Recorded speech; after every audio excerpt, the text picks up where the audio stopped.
Одон дор суух тавтаа морил биологчлогчийн хот. Хөтлөгч чамар санаа цаг хугацааны аялал нэвтрүүлгээ хүргэх гэж байна. Нэвтрүүлэг танд YouTube-ийн Одон дор суугаар болон NTV телевизээр зам 83.3 107 хостолгооны Одон дор радиогоор хүрч байгаа. Дугаарыг хоримтлалтай Монголыг бүтээцхийн өрөөтэй худалдаа хөгжлийн банк болон өдөр бүр шинэ өрөөтэй төлөөжөө ивент итгэж байна. За өдрийн дамрах. Өдрийн дэ. За Македони Александрын 2 дугаар дугаар тийм ээ. За энэ одоо их мөлжүүр сайтай хүн юм аа. Бүр үнэхээр. За гээд Македони Александр гэж 20 нас гарч яваа залуу. Ингээд одоо фэр сизонд гүрнийг хамгийн ихнийх нь одоо тийм салгануулах үйл ажиллагаа хийх гээд Граникус голын ирэг дээр очсон. Персийн бага аздах одоо мужуудын захирагч нар цэрэг армиа цуглуулад. Мемнон гэдэг грекийн мунд гэж анжны үгийг эс тоогоод тий. Одоо тулахаар ирсэн байж байгаа байтал. Голын хоёр талд. Тэстэ жигээ голын хоёр талд. Би нэг ганц хоёр тоглоом тоглолт юм аа. Total War морчлоо. Тэрэн дээр тэр гэхдээ биш ариун тоглоом дээрээс энэ яг энэ Граникусын тулдааны газар юу байдаг хөөх. Тэгээ тийм түүхэн байд тулдаа гэдэг шиг. Бас гоё сонирхолтой. Тийм байна.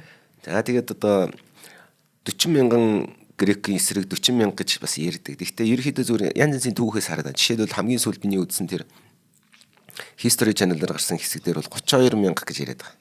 Грекийн арим. Тэгээд Перси арим болохоор 10 орчим мянгаар илүү гэдэг. За ямар ч байсан нэг хүний тоогоор бол жоох илүү байсан байх гэсэн зүгээр тоо гараад идэв. Гэхдээ энэ 40 эсрэг 40 орчим гэдэг нь яа гэсэгээр одоо Македони Александрыг одоо бага газар руу цөмргөөд ороход тэнд нь бас өөрийнх нь армийн Македони армийн зөөн одоо нэг 7-8 мянган цэрэг хүлээж исэн гэж үздэг юм байл бас. Тэгээд яг 32 гэж тооцоод байгаа дээр 7-8-аа нэмээ 40 гэж яриад тах шиг байна. За ямар ч байсан гэсэн юм байр л та. Дээр нэмээд Перси арим голынхаа одоо ингээд төсөөлөл л та голынхаа ирэг дээр гарсан нөгөө ирэг дээр байрлалцсан. Тэгээ Граникус бол тийм нэг юм гүн гол биш гарамсайтай. 18 метр орчим өргөнтэй. Их зэрэгтэй ирэг нь харин ер нь жоох намаг одоо шавархаг тийм газар байсан. Тэгэхээр чи төсөөлөлт одоо чи ингээд грекийн арим гол гаталж ирэхээр нь байлдах гэдэг гол ирэг дээр хүлээж байгаа байхгүй. Гал гаталж ирэхгүй бол байлдахгүй гэсэн үг шүү дээ. Тэгээ грекийн тэргүүн одоо армийн тэргүүн игнэнд болохоор Мид, Арканиан, Афганистанаас ирсэн Бактрианууд, Туркийн хар тэнгисийн иргээс ирсэн Пафлагонууд гээд эзэнт гүрний өнцөг булан мөрөөс ирсэн 10,000 орчим морин цэрэг хүлээжсэн. Яа ингээд гол гараад ирэхэд голдонд одоо ингээд голын гатлахгүйгээр гол дотор нь одоо тулдаж ялна гэж тооцоод. Арын игнэнд явган цэргээ нөөцөнд байрлуулсан бөгөөд тэдний дунд одоо хэд нэг 10 орчим мянган 7-8 мянган грек хөлсний цэргүүд байсан. Энэ үед бол Перси аримд грекийн хөлсний цэргүүд байлдах нь бол тун энгийн үзэгдэл байсан. Тийм. Грекчүүд нь грекүүдийн эсрэг хөлсний хүмүүс цалин аваад байлж байгаа гэсэн үг байхгүй юу? Тийм байна. За эдгээр цэргүүд нь Персийн алтны төлөө тулж байсан бөгөөд одоо hoplite гэж хэлдэг шүү дээ. Бамбай агссан, бөөнхий бамбай шиг дугуй бамбай богино жадар зэвсгсэн тийм цэргүүд байсан.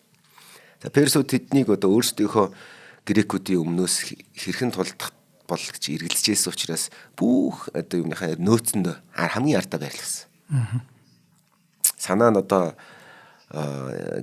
ихэнд нь грекүүдэд байлдуулж очиод тэрвэрлдээд сайн уу мэн уу бол нутаг ус ярангуйтай эргээд өөрийнх нь дайрж магадгүй цоцсон баг.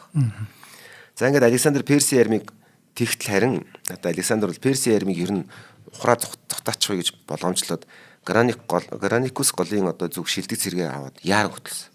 Генералууд нь одоо тэр юу яаж байгаа. Пармионынтээс болохоор жоохон бүлээ үйл яасан, маргааш байлдуул яасан. Дөнгөж бид нэр ингээд алхаж ирээд гол ирэг дээр тааралд гутаа шууд байлчих. Тэр чинь өглөө болоо үдээс хойш болж байгаа л да. Тэгэхээр жоохон цэргээ амраагаад маргааш байлд юм байл гэсэн санаа хэлсэн. Тэгэхэд Александр бол ер нь тийм байгаад. Хоёрдуурт нь ямар нэгэн байдлаар тулдахгүй зайлсхийх юм бол цэргүүдийнх нь бас морал нь хаанда итгэх, надад итгэх итгэлгүй болно гэж үзсэн чинь нэлийн яарсан. За ингээд яарсан хүн ерөнхийдөө яарахаар бас даардаг тал байдаг та. Тэгээд энэ одоо Александр бол яарсан.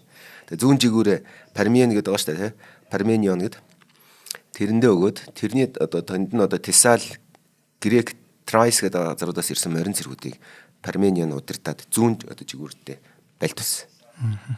За ингээд Парменионы удирдлагад өгөөд одоо төв хэсэгтээ Пердикас, Койнос, Аминтос, Филипп, Эмилиагр, Кратерос гэдэг нэртэй жанждуудаа аваад удирдуулсан. Одоо тэр чинь нэг фаланксууд гэдэг байгаа шүү дээ. Урт чадтай. Нэг юм багцыгаа нэг жанжи удирдсан шүү дээ. Тэгээ 6 дивизийг барилсан. 6 хэсэг болгоч 6 жанжинтай. За баруун жигүүртээ Александр өөрөө одоо удирдсан. Одоо Филатосын удирдсан ихтгэлт морин цэрэг гэдэг элит одоо морин цэргүүд. Тэгээ өөрөө удирдсан морин цэргүүдэд удирдаад ихтгэлт морин цэргүүдэд аваад тэгээд нөгөө нэг бамбаа ахсагчд гэдэг элит гипаспистууд гэж хэлээд байгаа тийм. Гипаспистууд гэдэг байгаа. Тэд нар тэгээ Агрианы жад шидэгч харваачтай явчихсан. Тэр Агрианы тэгээ жад шидэгч айхтар хүмүүс. Тэгээ нэгсэндээ жад шидэгчээр харваачтайгаа дүүгүр шидэгч, чулуу дүүгүр шидэгч нэг ардаа аваад өөрөө морин зэрэгтэй шууд дайрч орсон гэсэн. Одоо нэг гол ингэ байж штэ.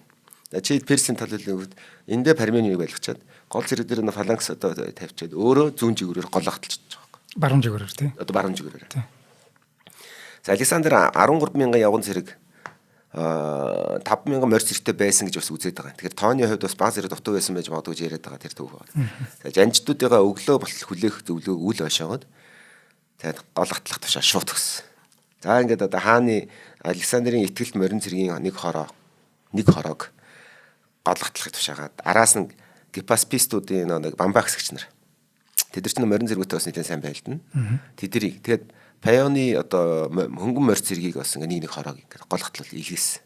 За Александр Баатар зоригтой байлдаж жинхэнэ Баатарын тулдаанаа персүүдэд харуулахыг цэргүүдэд уриалаад баруун жигөөрөө өдөрдөн гол хатлсан. За ер нь одоо ихэнх тулдаан дээр бол жанжин өөрөө тулдаанд ордог гэж ярьдаг шүү дээ. Тийм.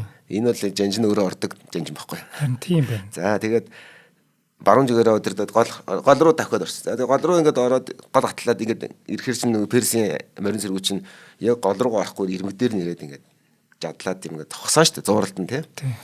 За голын дунд хурж байхад персийн талаас жад урт ном одоо үзүүрт сум ном одоо ном сумаар бороо орж байгаа юм шиг шидчихсэн. Голын цаад иргэд хурж чадсан Македоны цэргүүдийг персийн морин цэрэг шууд давталж тулсан. Александр зууралсан тулдаан яг тулдааныхаа яг эд голомтын дунд нь байлдаж байсан. Өөрөө тэр дундаа ингээ зууралдаад одоо ингээл ерөөсөн тэр персийн морин цэрэг жанждыг одоо бөөгнөрсөн хэсэг рүү шууд арьсан. Шууд цэрэг авна. Одоо энэ хооронд одоо бас ингээ өксөхийн үдсэн ширүүн тулдаан зууралсан тулдаа өрнөж байгаа юм. Одоо морьтойгоо цэргүүтэйгээ одоо шахацалтаад чинь жигэн одоо нэг төвжрэл идэх шиг юм болж байгаа. Зууралсан байл л да. Македончууд голын ирэг дээрх персүүдийг шахаад эрэг дээр гарахыг хичээж харин персүүд нь тэднийг гол дотор нь тэр нэг намагтай тэр нэг шавартай хэсэгт ингээд тэр шиг ядарна штэ. Тэнд нь одоо зогсоож ингээд нэгцаан зогсоож тэнд нь барихыг ирмэлжсэн ийм л тулдаан болж байна. Александрийн дайралт одоо яг үннийг хэлэхэд бол яг цэргийн одоо онолч болон одоо туршлагаач өмнөхөр хамгийн эрсдэлтэй үйл байсан үл мөн. Гэхдээ энэний яг цаа зорилго нь юу байсан бэ гэхээр одоо фаланксууд нь удаан штэ урт чадтай цэргүүд. Тэгээд тэднэртэй гол гарах тэр цаг хожихыг тэднийг гол гарах цаг хожих гэж тэгж хэлсэн байна. За тэгээд одоо бус армийн бусад ихсэн гол гарах одоо тэр энэ хооронд зурлаад тэгээд 10,000 орчим зэрэг баруун жигүүртээ ингээд зурлан тулж яхад яг үндсэн гол фаланкс гэдэг тэр айхтар цэргүүд нь тэгээд Пармены мортонгууд гол хаталж байсан байна. Ерөөсөө тэр гол хатал тэднийг л гол хатлах зорилготойгоор тэр одоо зурлан тулцсан гэсэн. За ингээд одоо Александр руу яг Персийн яг хоёр одоо язгууртан гэдэг байгаа. Одоо Хүлэг Баатар гэсэн үг л дээ. Одоо язгуур угсаатай Хүлэг Баатар гинт зэрэг дайрсан тэр нь лөө. За. Александр л. За одоо тэр нэг Росекс гэдэг Перс жанжин Александр руу давтлаад ил дээрээ тэг нэмхэн цавцсан баг. Дуулгын үзүүрсийг бутартал цавцсан. Гэхдээ азар одоо дуулганы гэсэн бутраад харин дуулганы цохилтын хүчийг саарамжуулаад Александр амьд үлдсэн байдаг. Тэгээд авч чадаараа түүнийг нэвт сүлж алсан баг. За энэ одоо хоёр жанжин одоо хоёр одоо Хүлэг Баатар хоёр талаас нь ярьсан гэсэн үг байхгүй. Одоо тэр зуурт нь Спифридатес гэдэг одоо Спифридатес гэдэг одоо Перс жанжин. Тэр нэрүүд нь байгаа байхгүй бичигдээд хэлсэн. Араас нь яг цавчих гад далайхт нь одоо Дропидасын хүү Хар Клайтус гэдэг. Клайтус Black гэдэг байхгүй. Одоо Дропидасын хүү Хар Клайтус тэр зуурт нь агшин зуурт анзаараад сэлмээ далаагаад далаас нь сэлэмтэр нэг Спридатесийн гарыг нь сэлэмтээр тас тавьсан. За ингээд одоо Македоны Александрийн амийг аварсан байна. Хар Клайтус. За энэ цаг үед Грекийн арим бүрийн хэмжээгээр голыг гаталж дуусчихсан. Тэгээ Персийн морин цэрэг Македоны жадны ханд шууд тулж ирж гэсэн. Нөгөөдөл чинь голоо гатлал жадаа бариал ингээл ойртсон шүү дээ. Тэрс нь морин цэргүүд ойрч чадахгүй тэгэл нөө хин Александр бол нөө фаланкс руу очиж штэ. Тэгэл ерөөсөө ингээд игнээл ингээд шахна гэсэн үг. За ингээд одоо Персийн морин зэрэг зогтож чадж байгаа. За Александрийн гинтийн хурдан дайралтын улмаас Персийн айрамд байсан грек хүлсний цэргүүд тулдаанд орж амжаагүй. Тэднийг тулдаанд ор гэж уриалж дуудах сигнал өгч амжаагүй тэр тулдаан өрцсөн байхгүй. Тийм хурд. За ингээд одоо Персийн айрам зугтаас. Зугтаангууд грекийн хүлсний цэргүүд тулдаанд орж амжаагүй гэсэн шүү дээ. Тэгэнгүүт ерөнхийдөө зөвхөн Александр уурсан уу яасан тэднийг урагч гэж үзсэн үү? Ямар ч байсан грекийн хүлсний цэргүүд хүсний айрам нь өршөөл өссөн. Тэгэл байх. Тэнийг одоо түүний гуйлтыг нь үл тоогоод бүсэлж ягаад бүх цэргүүдийн хятц нэгж үлдэлв.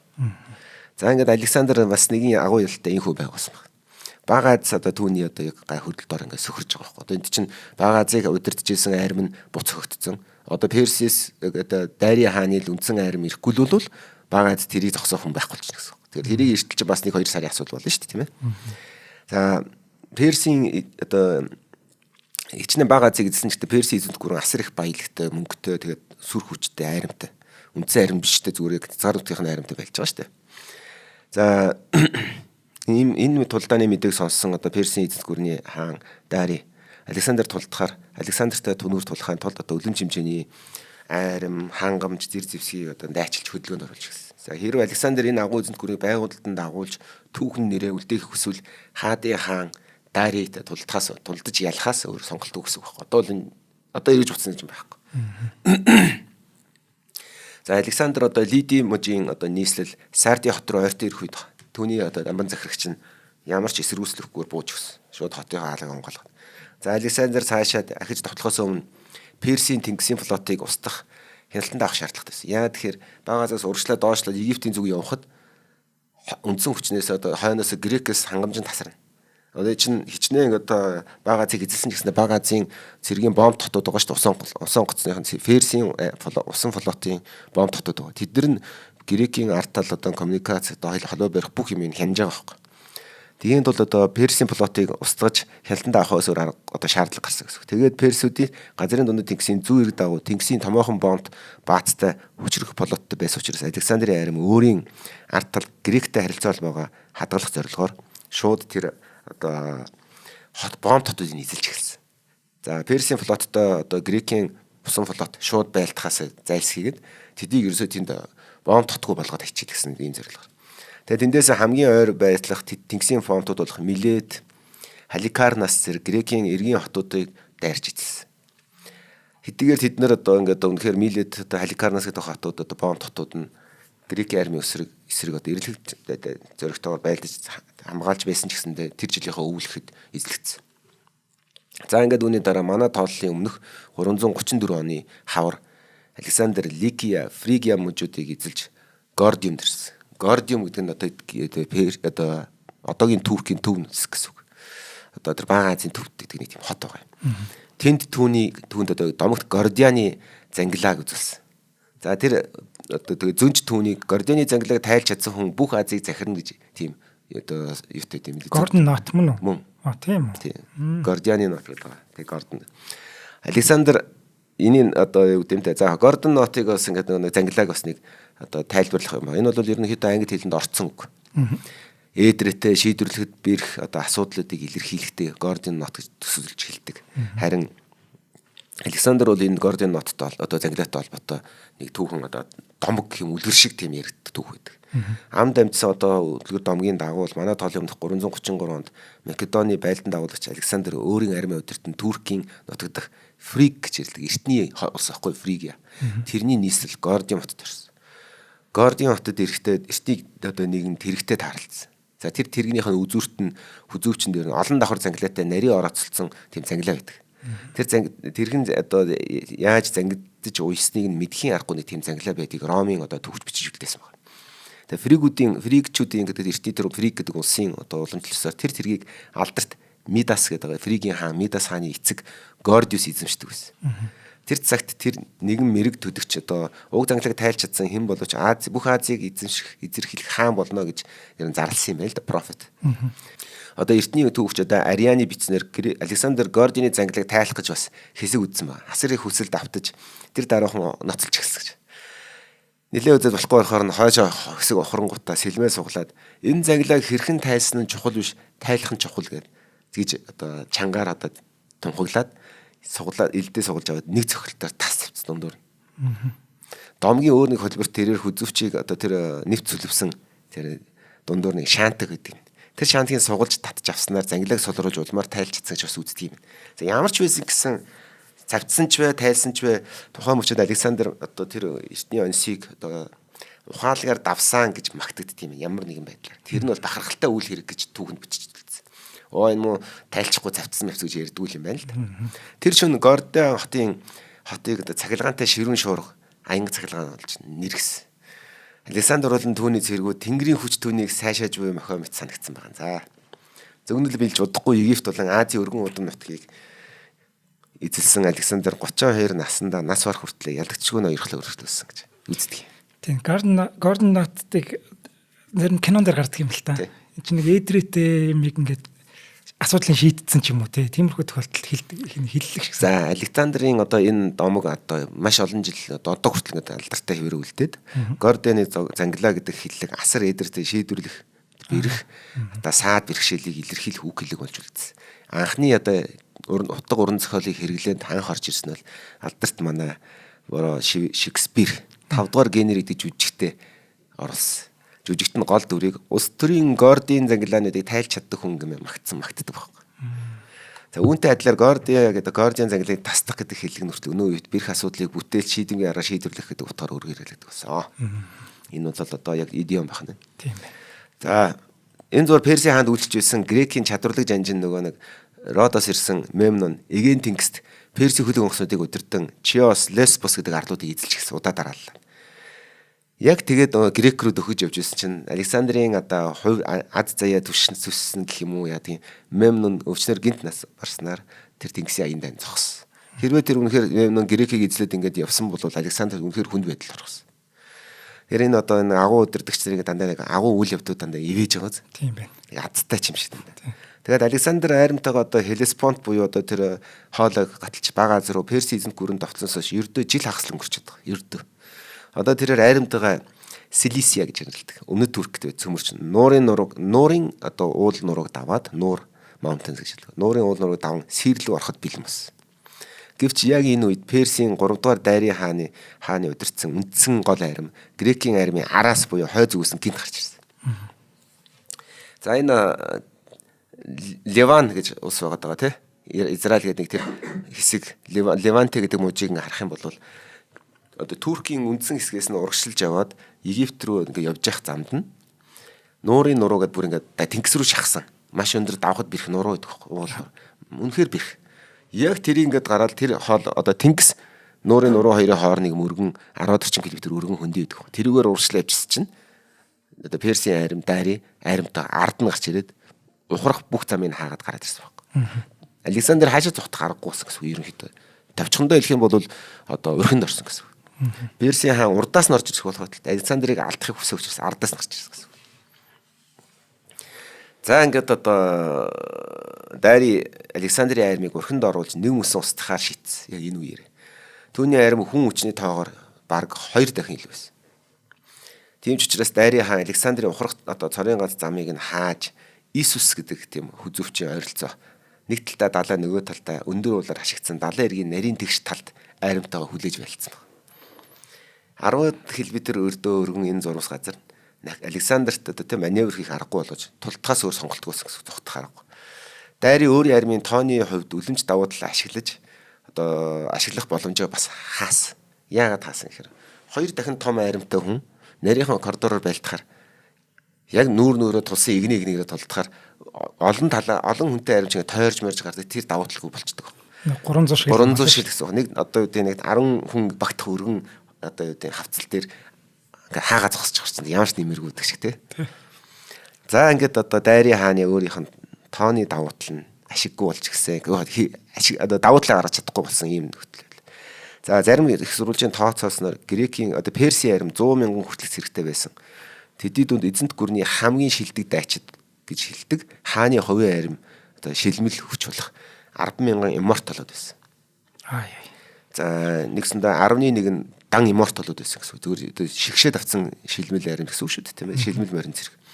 За Персийн шилдэг морин цэрэг далаа руугаа шахсан газар орны байдал одоо далаа руугаа шахсан тий одоо далайн хэсэг эрэг хэсгээр илүү ингээд саад бартаа багтаа учраас морин цэрэгт илүү тохиромжтой юм гэж үзээд Персийн шилдэг морин цэрэг баруун жигүүр дээр Персийн талаасаа баруун жигүүр Александрийн талаас зүүн жигүүр дээр нь одоо төвлөрсөн бөөгнөрсөн.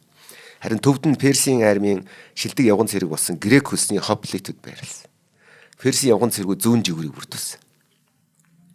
За Александр өөрийн армийг тулдаанд бэлтгэн байршуулж эхэлсэн. Александр тэнгис чахсан өөрийн зүүн жигүүрийг мэдээж хэрэг грекийн морин цэрэг болон явган цэргээс хэлбэн дахин нэг удаа Парменион даалгасан. Арми ягны голд одоо урдын адил одоо Македони фалангсууд гэж байгаа. За Александр өөрийнхөө хамгийн шилдэг цэргүүдтэйгээ баруун жигүүрт уулын ингэр дагуу байсан. Одоо ингээд 10 км урт далайн эргийн хэсэг шүү дээ. Тэр хэсгээр морин цэргүүд. Голд нь Перси арим. Биш фалангсууд. Өөрөө ингээд уул руугаа шахсан юм хэсгээр нь морьтоо цэрэгтэй ингээд баруун жигүүрөөр барьсан гэсэн. Яг л адилхан бас. Өмнөх одоо тийм Граникусын тулдааны одоо байрлалын формац бол яг хэвээр хадгалагдсан гэсэн санаа.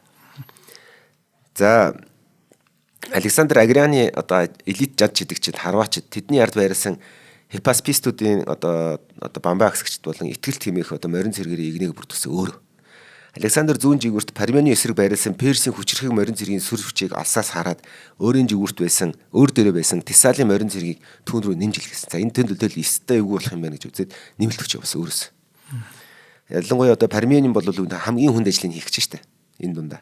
За тооны хувьд үлэмж давуу байсан одоо Дайри Пинарус гэдэг жижиг голын нөгөө талд нь цэрэг байрласан. Бас зүгээр аахгүй. Ингээд эргэж ижил тэнд нэг жижигхэн голх шиг гол байгаа шүү дээ. Голынхаа нөгөө талд бас ачиж чинь. Ингээд жоохон ч гэсэн давуу талыг хадгалж өгдөг гэдэг шүү дээ.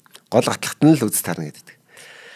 За ингээд одоо Александр одоо тэгээд тэр Пинарус гэдэг жижиг голынхаа ирэг дээр нөгөө талд нь хүч зэрэгээ ингэж эхлэж хасачаад Александрыг их л товтлохыг хүлээсэн. За ер нь бол тооны давуу талтай арим их л товтолдог. Гэтэ энэ удаа бол Александр дахиж их л товтолж байгаа. Александрыг өөр нь хүлээгээд ах шавдаа хүлээх шаардлага зөв өөрөө хүрээд ирсэн гэсэн. За урах хэлээ. Хамтран ажиллагчид танилцуулъя. За хоригдлоо Монголыг бүтээцгээ яваад Худалдаа хөгжлийн банк өнөөдрийн дугаарыг ивентэтгэж байгаа. За Худалдаа хөгжлийн банкны хариултаа хадгалъя гэдэг үйлчлэгээр олсон 25 мянган төгрөгийг энэ банкных маань хуржуулж бидэнд урамшуул олох гэж байгаа. За бид нар өмнө хариултаа хадгалъя гэдэг хэлбэр хоригдл гэдэг үйлчлэгээнүүдийг санал болгож байсан шүү дээ. Тэрний энэ хариултаа хадгалъя гэдэг үйлчлэг юм. За энэ яадаг үйлчлэг вэ гэвэл та юм худалдаж аваад тэрнийхээ хариултыг л ерөөсөө хадгаламжийн дас руу хийгээд байгаа. Бид нар бэлэн мөнгөөр ингээд тооцоо хийгээд хариултаа аваад ер нь хүүхдүүд тэгдэг байсан шүү дээ. Аав ээжихээ дэлгүүр гараад ирэхэд нь очиад хариултаа аваад хизэж хариултыг сождог. Тийм байсан бол одоо тэр хариултаа хүүхдтэй өгөхгүй юм бэл. Өөрийнхөө хадгаламж руу хийх юм. Гэтэ эн чинь юу маш зүг байхгүй да. Тэр хариултууд чинь хадгалагдсаар аваад тэр хүүхдийн сургуулийн төлбөр болж үлдэн шүү дээ. Чи ирээдүйд их сургуулийн ч юм уу те. За балтгай. Яг зүг байхгүй юу? За энэ урамшуулт хэрхэн амрагдах вэ? Энэ хөтөлбөрт хэрхэн амрагдах вэ гэвэл бид хоёрын доор QR код гарч байгаа. За тэрийг уншуулахаар TDB онлайн гэдэг аппликейшн татагдана. За аппликейшнийг ашиглаад 6 сар ба түүнээс дээш сарын хугацаатай хадгаламжийн данс, за мөн харилцах данс нэ. За тус харилцах дансан дээр Худалдаа хөгжлийн банкны Brita Visa, Master гэх мэт хүссэн бит болон виртуал карта захиалж чинь. За аппликейшныхаа хэлбэр хоригдлол зэсийн хариултаа хадгалахын үйлчлэгийг ашиглаад карттай харилцах дансаа за 6 сар ба түүнээс дээш сарын хугацаатай хадгаламжийн дастайгаа холбочих юм байна. За ингээд ер нь бол Худалдаа хөгжлийн банкны харилцагч биш бол энэ зааврын дагуу явах юм байна. За хэрвээ Худалдаа хөгжлийн банкны харилцагч бол амарх юм бэл. Тийм, тэр хариултаа хадгалъя гэдэг үйлчлэгэнд нь шинээр бүртгүүлээд за өөрийн ашигладаг харилцах дансан дээр Худалдаа хөгжлийн банкны Brita Visa, Master гэх мэт ямар нэгэн төлбөрийн карта, картг бол захиалаад авчна. Ерөөсөө аппликейшн ашиглаад авчна. За тэгээд нөгөө хариултаа хадгалъя үйлчлэгийг холбосон харилцах дансаа за өөрийн 6 сар ба түүнээс дээш сарын хугацаатай хадгаламжийн дастайгаа холбоно.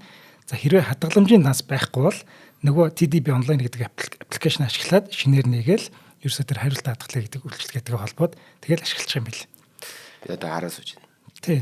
Чи ерөөсөө хариултаа хадгаламж ингэж одоо нэмж явах чинь яг амар болцсон байгаа байхгүй.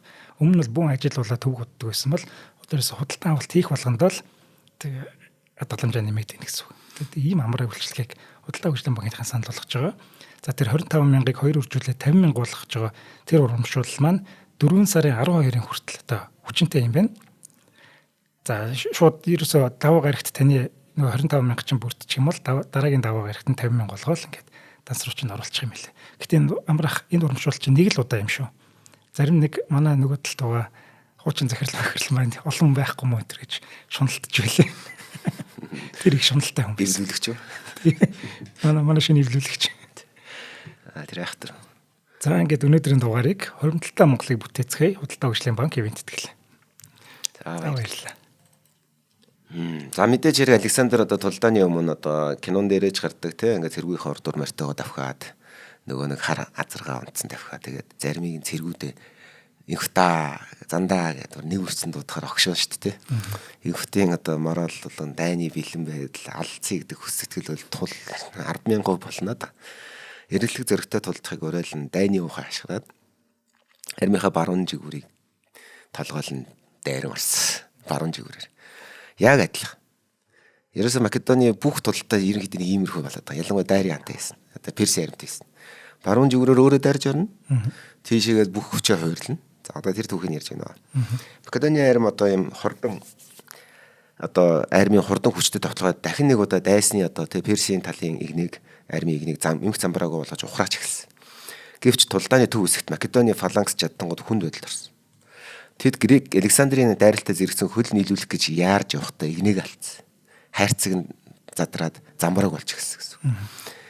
Яг тэдлгүү тэр дайрын хааны одоо Персийн армийн Грек хүсээ сэргүүтээ ширүүн тулдаж айжмаар шахагдаж ухарч эхэлсэн. Тэр фалангсууд чинь тэр жадтай хүмүүс нөгөө нэг Александр дайрангууд хаант чинь морьтой дайрж байгаа шүү дээ. Тэгэхээр явган тийм цэгрүүд тэднэртэйгээ нэг хөл нийлүүлэх гэж ингэж хурдалж нааш цааш болж байгаа давчаад игнийг алдчихгүй. Тэнгүүд Грекийн хөлсний зэргүүд орж ирээд тэднийг нилээн одоо хохироож ингэж шахсан. Бүр одоо фалангс ухарч эхэлсэн гэсэн.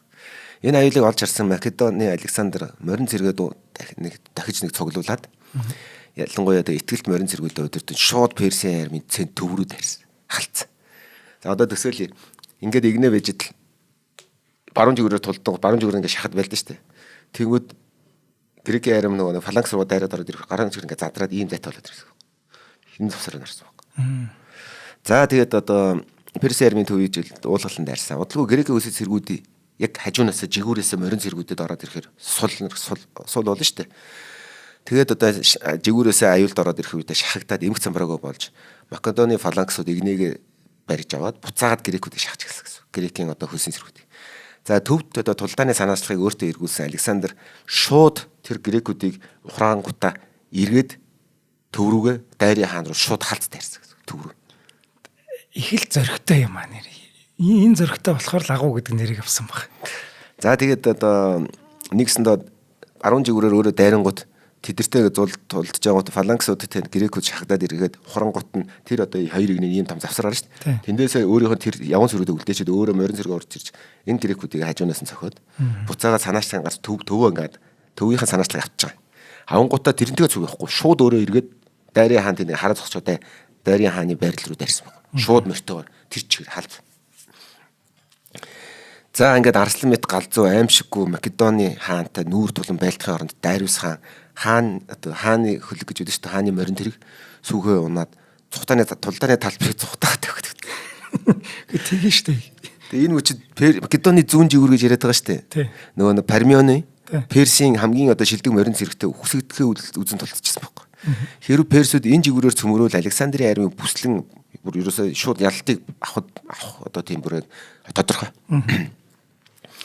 Тэгээ тийм болохоор Пармион болон түүний цэргүүд нэрээ шүд цууч эцсийн хүчит шахад байлдад нэг зууралдаа тэдний тогтоож барьж исэн байлжсэн байгаа байхгүй.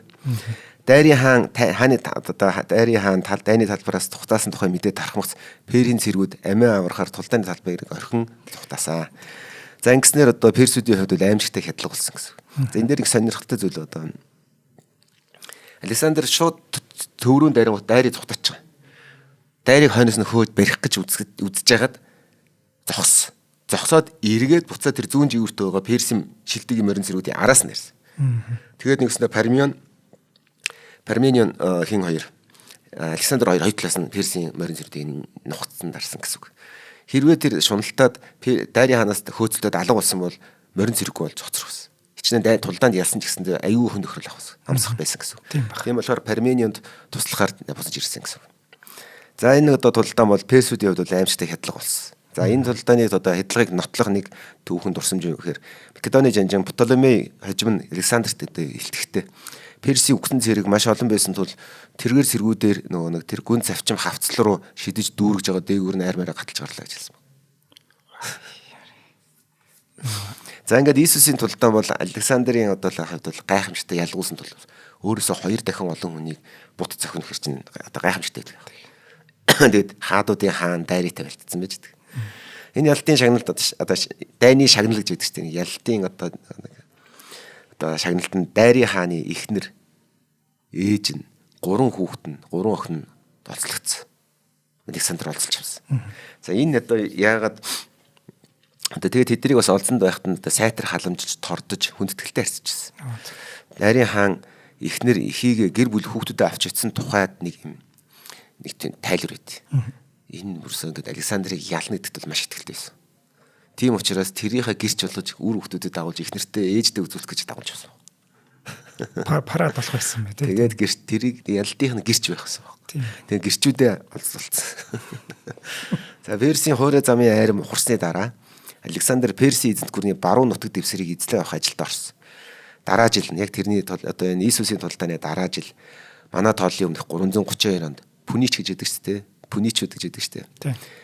Өнөөгийн Левант дахь одоо эргийн хотуудыг Александр ээж дараалан эзэлсэн. Газрын дундад тэнгисдэх Персийн флотын армийг бүрэн устгасан. Флотыг аримтай. Яг бол бомб хотуудыг эзлэхээр тэднийг оргонуулах бомб толхгүй болгоод тэгээд тэд нар өөрсдөө ерөнхийдөө тэгээд дууссан гэсэн. Ганцхан нэг юм арал хот үгүй. Яг үндсэн гэдэг одоо их газраас жоон зайтай арал дээр байгуулах тийм хот байгуулсан. Тир гэдэг хот. Бомб тотохгүй. Хотолтооны хот. Тир хот эсэргүүцүүлсэн. Тирийн хамгаалагчид эрдэх бөгөөд чадварлаг байлдажсэн учраас Александр асар том 2 одоо үгүй тэрийг хотыг эзлэх үнэхээр шаардлага байгаа шүү дээ. Тэнгүүд шууд арал дээр тир хотод их газраас Александр байлдад усан гоцорчод болохгүй. Галт усан гоцор ингээд янз янзаар ингээд эсэргүүц. Тэгэр нь хашир боолчууд цэргүүд ажиллуулаад далаа дээр ингээд чулуу шороо хасгаад ингээд шууд одоо causeway гэж хэлт юм да. Одоо юм шугам татсан. Тэр арлыг нэг газараар шууд ингээд далангаар холбосон байхгүй. Тийм бааварт. Тэгээд тэрлүү нэгээр харваад ингээд буудаад байгаа учраас тэр одоо далан барьж байгаа ажилчдынхаа урд нь 2 юм нэг юм тэрэг өгдөг ч санаж байна. Байлдааны тэрэг. Дотор нь ингэж хүмүүс зогсоод яг цайцтай давхад зэрэгцээд ирэхээр ингээд пат гэж унгаагаад гүйж гарч ирдэг. Ер нь бол Александр энэ хот балгадыг эзлэх ийм технологиг нэвтрүүлсэн дайнд. Тэгээд 2 тийм том цамхаг ингэж урдаа тавьчаад ард нь ингэж нөгөө нэг одоо Kingdom of Heaven дээр гардаг юу? Тийм. За тэрний чинь одоо эцэн Godfather нэнд явж байна. Тэгээд тэр арал руу ингэж шороон зам татаад тэгээд тэр арлыг эзэлж авсан. За тэгээд тэр 7 сарын турш тэр далан тавьж байгаа тэр хотыг буулгаж авсан. За ингээ ханыг давж одоо тэр хотыг эзэлсэн. Хотын ихэнх иргэдийг хятад үлдсийн боол болгож зарсан. Бас Газа гэдэг хотыг бас эзэлсэн, бүсэлж эзэлсэн. Үүний дараа Александр Нийл мөрний бэлтэрт очиж Белусиум гэдэг одоо хот руу хөтлсөн. Нийл мөрний бэлчэрт байх. Дельта гэж ярьдаг. Тэнд Египтийн одоо Персийн захирагч бүх мужаа хааны эрдэнсийн хамтаар Египтийг захирж исэн Персийн мужийн захирагч нь аман захирагч нь одоо өөрийнхөө эзэмшил газар нутгаа тэгээд одоо Дайрийн хаан Персийн эзэн хааны эрдэнсийн хамтаар Александрт өргөн барьсан.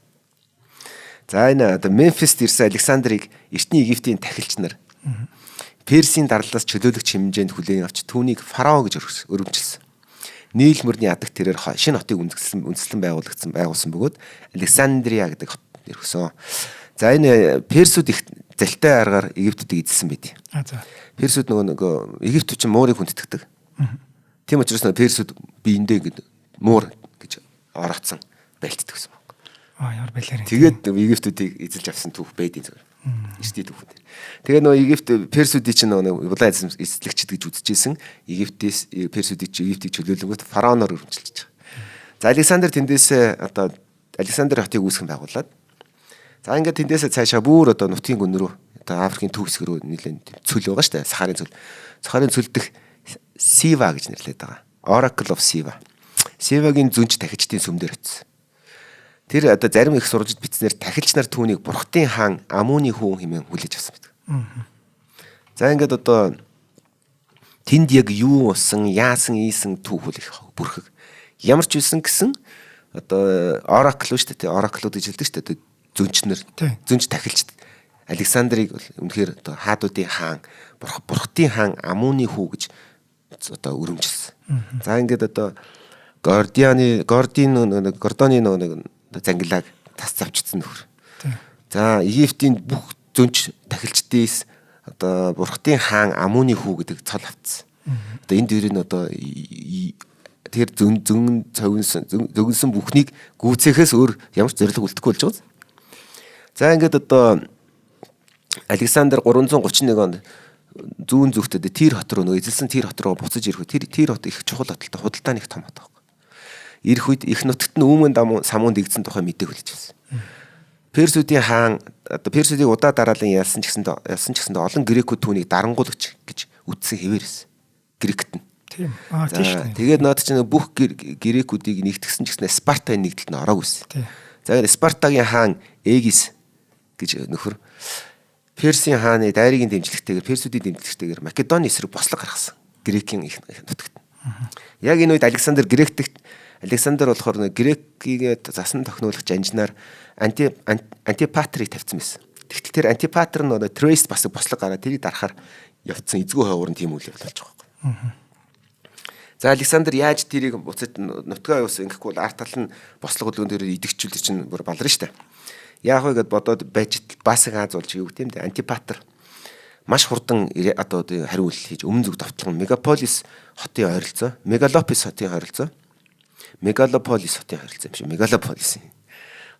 Эгисийн аримтай тулалцсан. Домогт Спартын цэргүүд Македоны цэргийн одоо хүчрэх байлдааны тактик эсрэгтэй юу ч болов. Ингээд Спартын арим салан цохилж хаан Эгис өөрөө тулдааны үер алагдсан. За инхээр нэгсэндээ Спартачууд агууд дайчдаг гэсэн Македоны цэргүүд яаж юу ч болсон гэсэн. Тим айхтар хүчрэх аримтай болсон байсан байна тархана шүү дээ. Тийм байна. За энэ ялалтаар Грек дэх бүх байр суурийг дахин баталгаажуулсан Александр эргэлт буцалтгүй Персийн зүрх одоо Персийн нутгийн гүн рүү зүрх рүү одоо цөмрүүн давшин дайрын хаантай эцсийн тооцоогоо бодох зорилготоор дайрсан. Ингэж явахдаа Александр Персийн хаанаас нэгэн захидал хүлээж авсан баг. Хаан инх тайван байгуулъя санал тавиад одоо үүнийх нь нөхцөлд нь би одоо чамд маш хэмжээний алт өөрийнхөө охиноо хатан болгож өгье. Дээр нэмээд эзэнт гүрийнхээ талыг өгье гэж санал болгосон Александр. Тал нэгтчихсэн. За тэгээд удаа дараалан байгуулсан ялалт зүнч нарын дүгнсэн бошиг түүнийг одоо хаачдсан хүлээж авсан ард түмэнд хүнд алга ташил өгчээс учраас түүнд маш ихтгэлтэй болсон Александр өөрийгөө дэлхийг захирах хувь тавилантай гэдэгтээ бат итгэсэн. Тийм ч учраас Персийн хааны санал бол тэр нь жижигдсэн. Хагас гэдэг зүйл бол одоо Александрийн хувьд хизээч хангалттай байгаа. Александр зүгээр бүгдийг л авна гэж үзсэн. Энэ бүгдийг авъя гэж үздэг цаа зорилго нь бас их учиртай. Энэ одоо энэ түүхийг ярьж байхын явцад бол гарч ирнэ. Манай тоолын өмнөх 334 онд ердөө 21 настай Македоны жижигхэн Грекийн одоо Македон гэсэн жижигхэн Грекийн вант улсын хаан Александр өргөн удам нутагтай Перси эзэнт гүрийг байлдан дагуулахаар хөдөлжээ гэж. За хоёлаа дараагийн хамтран ажиллаж танилцуулъя. За өдөр бүр шинээр байтаа Түлэшүү манай нэвтрүүлгийн юмд итгэж байна. За Түлэшүү бол манай Одон өндөр сувгийн байнгын хамтрагч байж байгаа. За нэг гоё байглууд гаргацсан байсан шүү дээ. За тэгвэл одоо тэр байглаа бүр ингээд хөгжүүлээд баяжуулаад сэндвич болгосон байна. Гэж та эртэд ирээд идэг үү? Идсэн. Харин тийм би итгээд уг нь хүлээж ирсэн. Та нар үлдээхгүй бүгдийг л идсэн байх ч үлээ. За ямар байгл манай офистер ирсэн бэ гэвэл заяа. Ийм юм ирсэн байна. Юу идснээ одоо сонсож авах. Идсэн юм чи мэдж байгаа. Cranberry chicken bagel sandwich ирсэн байна. За амтд Сангис Джеймс дахианы цээж махан авч урахтай bagel sandwich байсан юм байна гэжтэй. Байсан юм байна. За хоёр дахь нь болохоор sesame bagel sandwich. За өндөг гахаа махан авч урахтай bagel sandwich. За ийм хоёр төрлийн сандвичийг хийж одоо шинээр бүтээгдэхүүн гаргаж байгаа юм байна. За мэдээж төлөвшөөгийн бүх салбаруудаас худалдаж авч болно. За нэг юм анхааруулахгүй бол ийм гомдол гарсан гинэ. Bagel чи ийм зажлууртай байгаад байна гэд. Энэ чинь нэг цагаан будааны гурил болохоор мэдээж зажлууртай байдаг тий. Гэтэ энэ тэр зажлууртай ч бас тийм эдгээд бас хөвгөлтэй байдаг байхгүй. Яг ингэж эднийхийг ярих шүүлсгэж дээ. За ингээд ийм гой бүтээгдэхүүнүүдийг шинээр та бүхэн төлөвшөөгийн бүх салбаруудаас очиж худалдаа авч хамтран идэх боломжтой. За холбогдохыг нь Төлөвшөө Монголиа гэдэг Facebook-ийн хуудас байж байгаа. За 75 10 гэдэг дугаараар нас холбогдоод асууж болох нэ. За баярлалаа. Би одоо тэрийг цусалж нүгэл хураасан хүмүүсийн нэг бүлгөө инфта хуучлаарай. Гоё амттай байсан. Тэр цангис жимсээр амталсан цахианы цээж махал идсэн юм байна. Тэн дотор цагаан юм ганц тэрэлсэн тэр цагаан тэр нь байсан юм. Хараа нэг хүн надад бүр талын үлдээсэн би ч юм хадгалсан гэсэн байсан байхгүй юу? Тэрийг хүртэл уссан байгаа шүү дээ.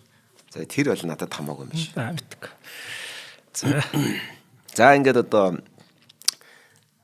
бичнээ одоо Египтэд бага Азийг эзэлсэн ч гэсэн цаана нь одоо ингээд чилийсэн урт Перс эзэнт гүрэн инэтдэг устай энэ хойшоогоо согд одоо скифүүдтэй нийлцсэн тийм газар нутаг хүлээж байгаа ш тэр үнийг.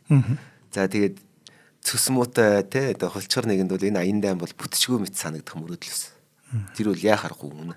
Зарим ч одоо болох юм шүү гэж бас хэлжсэн тохиол байна айрам дотроос. Грекийн айрам цэргийн ур чадварын давуу тал айрмын.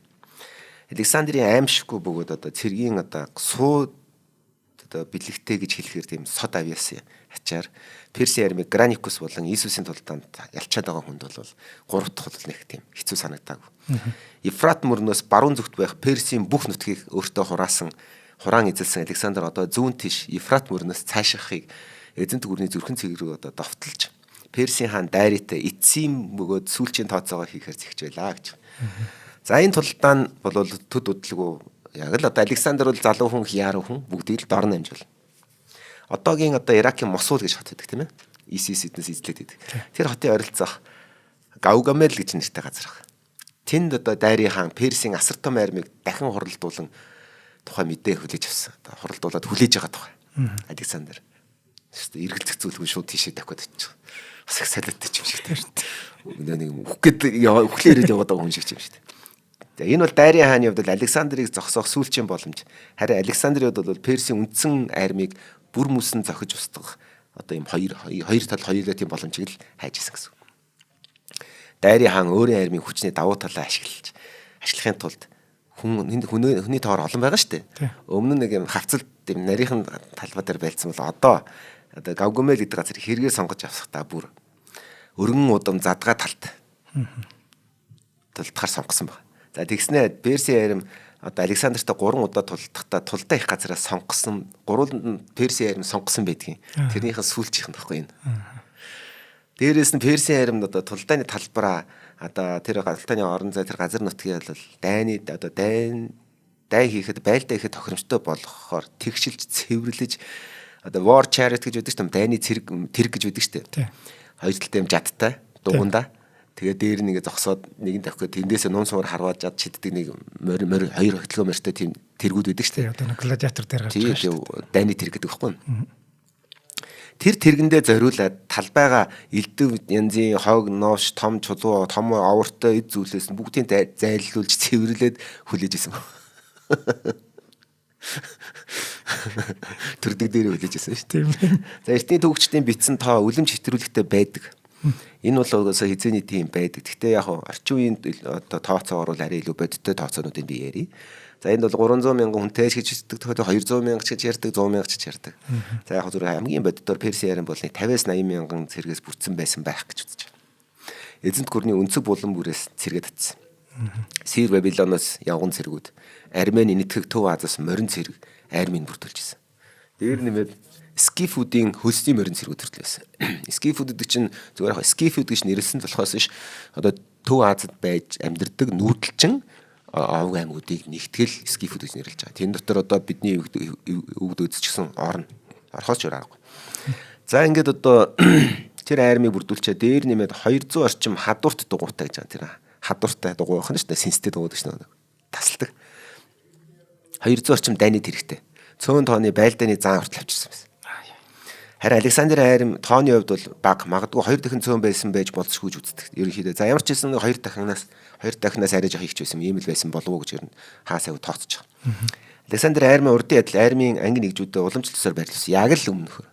Зүүн жигүүрт Парменион одоо Трэшээс ирсэн Тесалигаас ирсэн морин цэргүүдтэйгээ төвд нь нөгөө 5-6 м урт Сариса жадтай Македоны жинхэнэ дайны удаа удирлаж дайрын одоо өнөрсөн туршлагдсан фаланксын жадтан цэргүүд. За тэгээ баруун жигүүрт дахиад мөнөх Александр хар морин унаад өөрийн шилдэг морин цэрэг болох итгэлт морин цэргүүд хамгийн шилдэг явган цэрэг болох Хиппаспистуудтай одоо Бамбакс гэж байдаг шүү дээ. Хиппаспистуудтайгаа хамт тулдахаар зэгсэн байсан. Яг л бүх юм яг урдын ажиллаар адилханаараа юу ч өөрчлөгдөв. За яг энэ цэргийн хүч дээрээ дулдууд Александр өөрийн гол давталгаа эхлүүлэхээр төлөвлөсөн байсан. За одоо их сонин. Тэгээ Македоны элит хоплайт гэж байдаг. Дугуй Бамбатангууд 2 дугаар шугамд байрлажсэн. Одоо фаланксуудын ард гэсэн. Перси армийн зүгээс 2 жигүүрээс хумих гэсэн аливаа дайралтыг тогтоох зорилготой. Одоо том уудам тал дээр учраас Перси арми ингээд задраад ороох юм бол бүслэгдэх магадaltaй шүү дээ. Тэр бол ашиггүй гэсэн санаа. За ингээд одоо тэр одоо хоплайтууд нь болохоор тэр фаланкс гэдэг цэргүүдийнхаа артыг хамгаална гэсэн үг. Тэгээ Александр баруун жигээрээ задлан айлын зүүн жигүүрийг ороох маягтай маневр хийж дайрж эхэлснээр тулд ахилж байгаа. Одоо ингээд өөрөөс нь олон хүмүүс байж хахад ингэж бүр ороож араас нь дайрах гэж юм шиг ороож дайрсан байхгүй. Зүүн жигүүрээр. Тэгээд одоо Александрын энэ үйлдэл бол одоо Персүүдийн хувьд бол огт тооцоолоогүй нүүдэлсэн.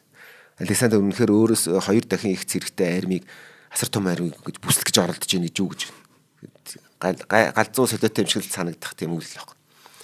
Тэгвэл Персүүд түүнийг одоо яг mirror гэж нэрлэдэг. Яг толь шиг дөөрөөд нөгөө тал руугаа төвөн цөвөөсөө цэргүүдээгээ гарган түүний ингээд тойрж ороох гэдэг дайрч дайралтыг зогсоож одоо юу гэмдэ нөгөө жигүүрээсээ цохилохын тулд жигүүрээ задлж тэрийг хамгаалж байж байлж эхэлсэн. Төвөөсөө цэргүүдээ гараад дайралтыг зогсоо Александр өөрийг нь ороох гэж буцааж өөрийг нь аут планк хийдэг байхгүй ороох гэж оролдож байгаа. Ингэснээрээ дайрын Персийн дайны тэргийн довтлохоор засан талбайгаас одоо юу гэмдэ Персийн дайны тэргийг одоо довтлохоор засан талбайгаас түүний хол байлгахаар одоо тооцсон байна.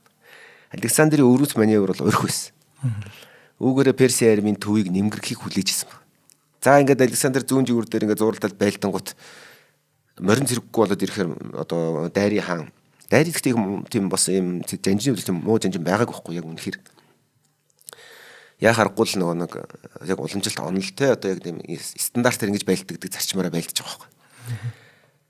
За ингээд Александрийн тооцоолсончлоор Александрийн тооцоолсончлон Персийн арим төв хэсэг нэмгэрч сарнсан. Александр Грекийн морин цэргүүдэд дайрах тушаал гэсэн байна.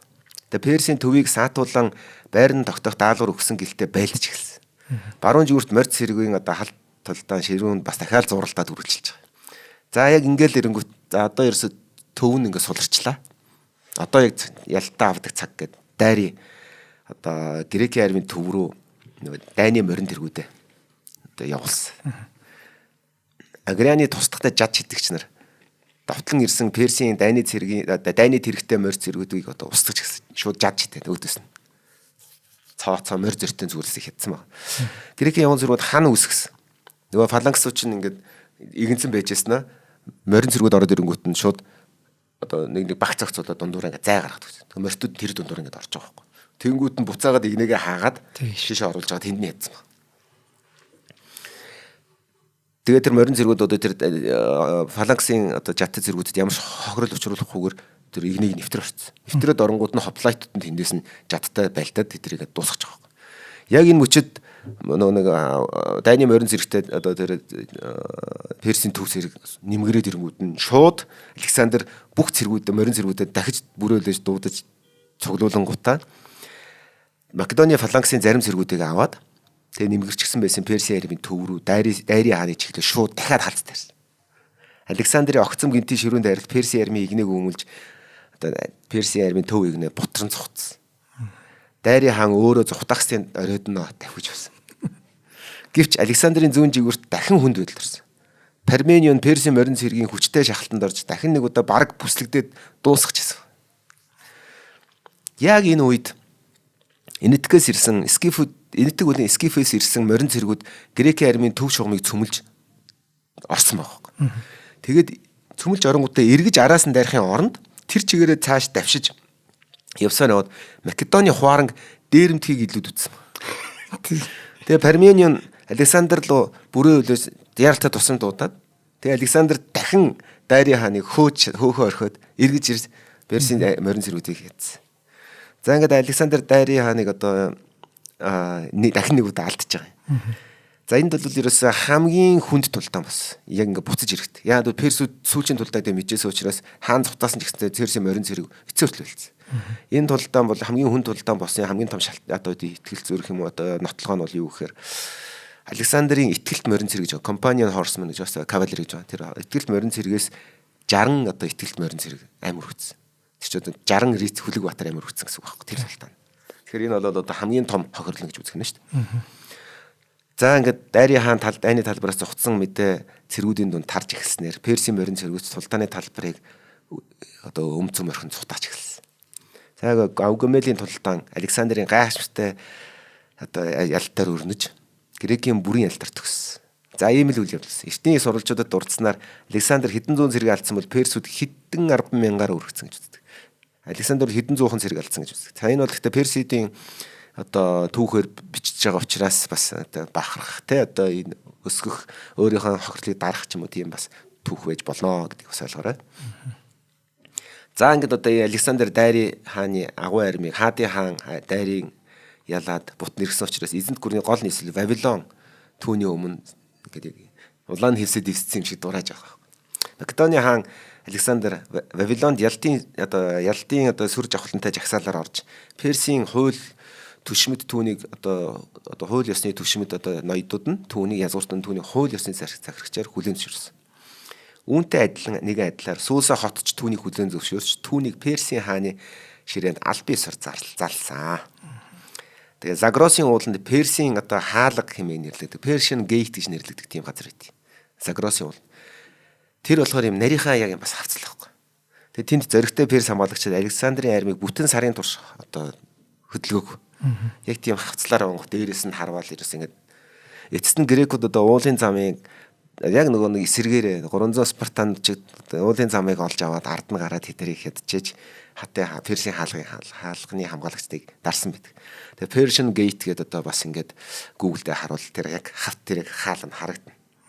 Яг харахгүй бусдад хэсгээр ямар ч одоо нэвтрэх боломжгүй яг нэг тийм хавцал байдаг. Тэр хавцлаар ингээд нэвтэрдэг.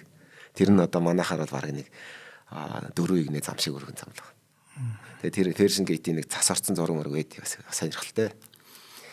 За ингээд одоо манай тооллын 330 оны ихээр Александр эзэнт гүрний одоо хүндэтгэлийн нийслэл гэж хэлээд байгаа. Одоо ёслолын нийслэл гэж хэлэх юм уу та. Persepolis гэдэг хотод хөрөлцсөн ирсэн. Persepolis чинь Персийн нийслэл гэсэн үг байхгүй полис. Мегаполис гэж хот гэдэг шиг. Сууса чинь нийслэл биш үү те? Сууса чинь энэ бол хүндэтгэл ёслолын нийслэл байхгүй. Вавилонд одоо Персийн хаан бол амьдарч ирсэн Суусад. Тэгээд Сууса эртний хот учраас тэндээ хаан ширээ залдаг, тэр хотод залдаг одоо тийм ёслолтой юм. Систем ба. За эндээс одоо нэг үйл явдал гарч ирнэ. Александр Персүүдэд өөрийгөө чөлөөлөгч дайрын хааны хууль ёсыг заламжирч болон харуулахыг хүсэж байсан юм. Персеполист очихдоо. Тэгснэ тэр бодлоос ухарсан. Персеполис хотыг хараад харангуйтаа айрамда энэ хотыг дээрэмд тон шатаа гэдэг тушаал өгсөн. Яагаад гэхээр манай тоолын 480 онд Персүүд Грекийг довтлон Афины Акрополийн ариун сүмүүдийг шатаасынхаа өшөө авсан. Яагаад би тэрийг хэлсээр энийг хэлэх гэж хэлсэн гэсэн. За ингээд одоо ингээд дуусах юм да тийм.